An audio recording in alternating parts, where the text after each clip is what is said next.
Does ChatGPT have a better universe mode than WWE 2K25? Today I'm here to find that out. Now before we even get into the universe mode part, we gotta find out whose journey we're gonna be following. So I'm gonna tell ChatGPT to make a faction with 4 current day male superstars and 1 female. Sure, here's some faction ideas. No, I just need, okay, no. It's gonna give you the name and everything. Now it's gonna be the next thing I ask for, bro. The Apex Order. That sounds pretty booty. I will not lie to you. Before we get too far, I found this new AI website that makes pictures. So let's try that one out real quick. I'm gonna be 100% honest with you. I'm not too mad about it down right there. Now let's get into the members though. We got Gunther, leader/enforcer. Why Gunther? Gunther commands respect with his hard-hitting style and unmatched discipline. He be the brains and the backbone of the group. This is honestly perfect timing because recently Gunther's faction, tag team, whatever you want to call it, Imperium, they just broke up. One of their members they got fired from the WWE, so he needs something new. Next up we got Bronson Breaker, the powerhouse.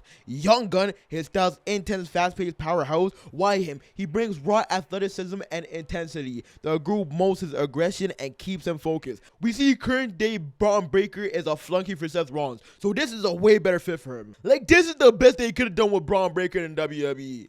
What the hell is this right here? We're giving him a way better opportunity to shine. Next up we got Carmelo Hayes, high flyer technician, slick talker, which is going to be very important. Melo, not even Carmelo, no, they know his name is Melo, will give the faction might, skill, and charisma with his in-ring finesse to back it up. I love this right there. You know I love Carmelo Hayes. Sometimes he makes me mad. Sometimes he says my bag in universe mode, but he knows what he's doing. Next up we got JD Mind games expert. I can respect that. Calculating, cruel, okay. Why JD though? He brings a sinister, manipulative vibe. He could exploit weaknesses in and out of the ring. That is very true. I will not lie to you. JD is very exploitative. We got the female member and enforcer Rhea Ripley. Rhea Ripley and JD being on a team again. It's like, damn, did the WWE just put these boys into AI and get their factions? Because we've seen this before. Gunther wants to be World Heavyweight Championship. Rhea wants to be Women's World Championship. Hayes and JD want to be Tag Team Champion. Okay. Braun Breaker wants to be US or Intercontinental Championship. This is great. AI has already given me most of what we need.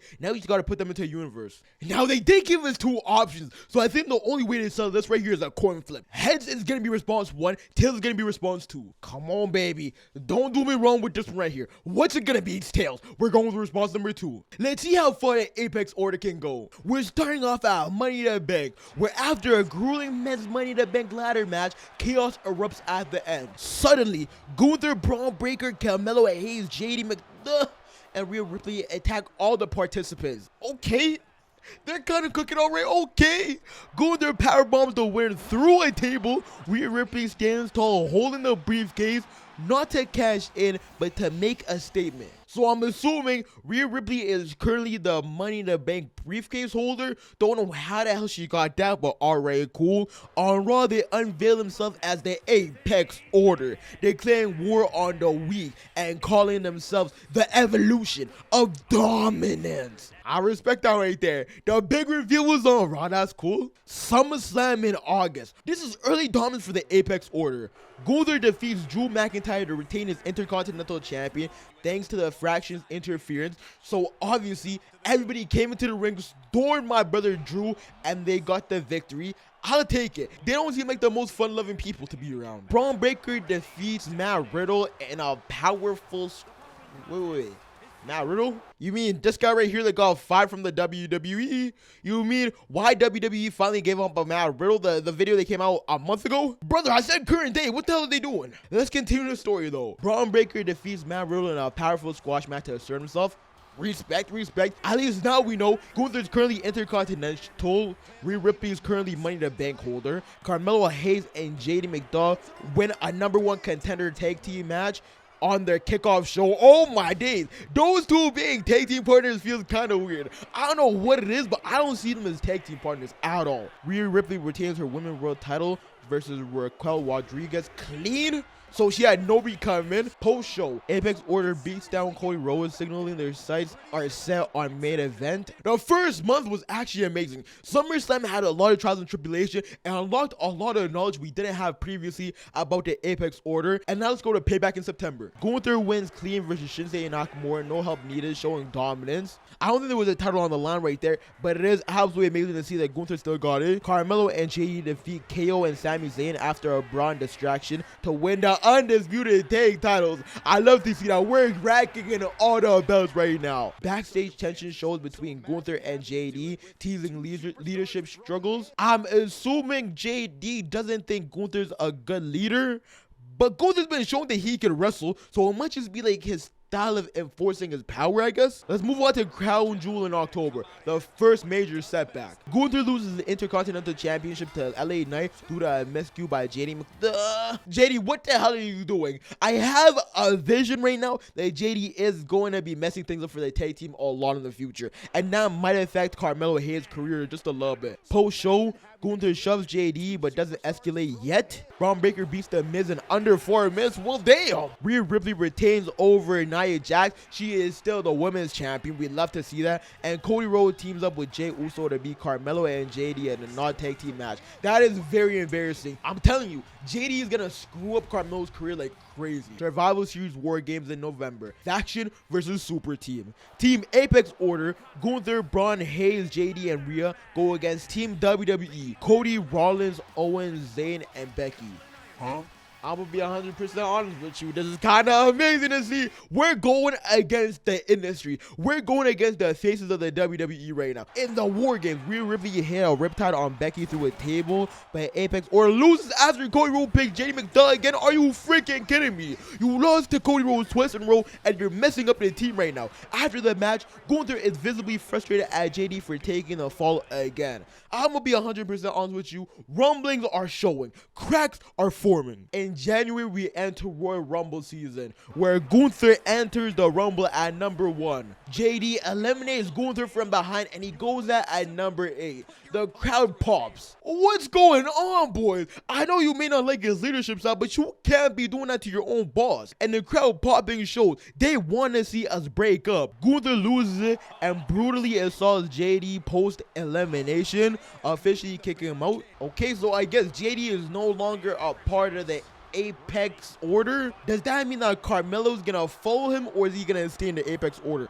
Because you can't be in the Apex Order and tag teaming with JD, but you'll have a great chance of getting the tag team championship back, so I don't know what's happening. Braun Breaker makes Final 4, impressive run. Cody wins the Rumble. Oh, of course he does. Cody is literally the face of the WWE. Who would have guessed it? Rhea Ripley enters late, but is eliminated by Liv Morgan. That is so tough. On Raw, Apex Order officially exiles JD McDuck. JD turns face. So JD went from a bad guy to a good guy in seconds after being kicked out on Raw, where we announced this stuff. JD, was this your plan all along? Let's move on to February though. Maybe that's where things will start becoming more clear. Gunther wins the Elimination Chamber to become number 1 contender for the World Heavyweight Championship. Carmelo and Braun retain tag team over New Day. What do you mean retain? Carmelo and Braun were never on a team together. It was him and JD. JD got exiled, and he was like, you know what, let me just take out with Braun Breaker. This might mess up Braun Breaker's individual run, which I don't really want to see. Rhea Ripley defeats Becky Lynch in a brutal match, teasing a long-term feud. Okay, I would be fine with that right there. Rhea Ripley and Becky Lynch having a long-term feud would be absolutely amazing. Road to WrestleMania in March. Tensions and focus. Carmelo Hayes starts to question Gunther's control, teasing a potential split. How the hell is this happening? First, your tag team partner has problems with Gunther. Now you do. It's just the tag team that doesn't like them. Rhea and Braun are completely fine with the leadership. Gunther demands that Carmelo follows the vision or fall. Don't know what that means, but alright. Rhea warns Melo to stay in line or she'll make him. Damn. Braun remains loyal. He becomes Gunther's right-hand man. This is literally what happened in real life. He did the same thing to Seth Rollins. Glazer. But we're finally at the WrestleMania in April. On night number 1, Rhea Ripley goes against Becky Lynch in a main event level women's match. Rhea wins clean after a war, solidifying her as the most dominant female wrestler in the WWE. And right after a beautiful match like that, Carmelo and Braun Breaker take on #DIY. DIY wins after Carmelo hesitates to cheat, costing them the match. Braun is furious. Gunther watches silently. Are you kidding me, bro?